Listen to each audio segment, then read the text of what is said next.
If you accidentally lock yourself in your caged raised garden bed, you have an emergency exit, which I can't find right now.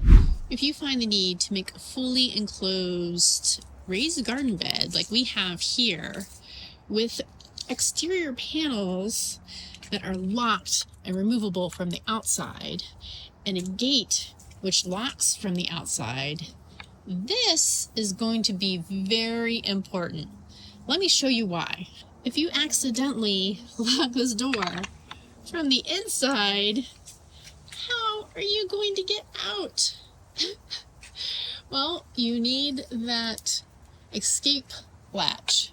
So this string can release, in theory, my lock, like so. So you can escape